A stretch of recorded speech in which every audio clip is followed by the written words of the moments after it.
welcome back to the channel. If you're new here, please subscribe. So today's video, I'm just going to get right into it, is going to be a how I got into Barnard. I'm going to talk about my scores. When I was applying, I really wanted to see videos where people actually said their scores. I think it's really helpful, so hopefully this is very helpful to all of you. So I'll start with SAT scores. So I super scored and I sent in my best scores. So I'll just give my highest ones. So SAT math, I got a 630 out of 800. SAT writing, I got a 720 out of 800. And SAT verbal, which I guess is like reading, maybe, I got a 660 out of 800. And so that goes to a composite score of 1970 out of 2400. And I'm pretty sure the SATs are different now and they're not out of that, but we had reading, writing, and math, and each section was 800 points. So yeah, that's the breakdown of that. That's what I got for SATs. I also took the ACT. I think I did worse on the ACT, but I sent those in anyways. So my ACT composite score was a 29 out of 36. For English, I got 29. For writing, I got 25. For math, I also got 25, which is insane because I'm way better at writing than math. I have no idea how I got the same at all. For reading, I got a 34. And for science, I got a 28.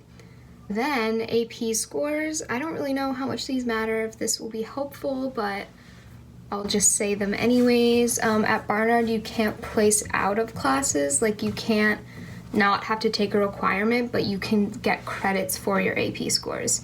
So for me personally, I got 18 credits, but I didn't place out of anything because Barnard doesn't let you do that. Or at least it didn't when I was a freshman. Maybe it's different now. I don't really know. I'm a senior now, so. But English, AP, I got English, literature, and composition. I got a 4. Environmental science, I got a 5. Psychology, I got a 4. Spanish, I got a 3. And statistics, I got a 3. And then junior year, I took 3 other APs. So for biology, I got a 3. English, language, and composition, I got a 4. And United States history, I got a 5. So I'm pretty sure they only give you credit for 4s or 5s. So I ended up getting 18 credits, which counts towards the 122 credits you need to graduate or something. So that's the score breakdown. But then, obviously, besides scores, you have all of the pieces of writing that you send in. And at Barnard specifically, they're really good about being holistic and not just looking at your scores. Because as you can see, I definitely don't have the world's best scores. They were good, but they're not amazing. And so I had my normal personal essay that I sent out to all schools. And then we had to write why Barnard and describe a time you majored in Unafraid. So those were the other part of the application. And I guess my recommendations for that would just be authentic to yourself. Like, don't write something that you think the admissions team wants to read, because there's no right answer. Like, it's really about showing your personality, and you want to stand out. You don't want to just write something like basic like everyone else. Like, you want it to actually be authentic to who you are, because I do think Barnard is telling the truth when they say that they make this a whole holistic process and they really look at you on the whole and they want to know who you are as a person. They don't just want to look at your scores and think of you that way. And also, I applied ED, early decision. Yeah, I don't have much to say about that. Like, if you're sure you want to go here, there's nothing wrong with applying ED.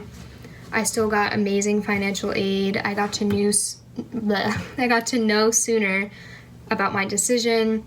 And I also saved a bunch of money on other applications because I never actually applied anywhere else, because all of those applications were due after I would hear back about ED, so it saved me money. You get the decision faster. It shows your strong interest. Like, to me, it's all positives. Like, you still get great financial aid because they're need blind. So yeah, that's how I got into Barnard. As far as like high school goes, I was in top 10% of my class. My class was like 285 students, and I think junior year I was ranked 12, and then I moved up to 8 senior year, I think. So I always heard it's good to be top 10% of your class. So for me, that would be the top 28 students. Um, yeah, I guess I have nothing else really to say. Those are my scores. I hope this was helpful. Don't stress about your scores if you don't have these amazing perfect scores. Like, I remember I used to scour the internet and look at the averages for Barnard and compare myself, but they really are honest when they say that they consider you holistically. So I would put more emphasis on what you're writing and how you come across in your application as a person. They don't want you to be a number, they want you to be a person. So, obviously do well in the exams if you can, get good grades in high school, take difficult classes. I also always heard it's better to get an A in like an honors or an AP class than it is to get a B in a regular class. I completely said that wrong. It's better to get a B in like an AP or an honors than it is to get an A in a regular class. Like, basically challenge yourself, push yourself, get a worse grade in a harder class than a better grade in an easier class. There it is. Yeah, that's really all I have to say. If you have any questions, seriously, please comment down below and we will answer. And if you want to see any more videos, please let us know. Put requests in and we will literally make the video, like, guaranteed.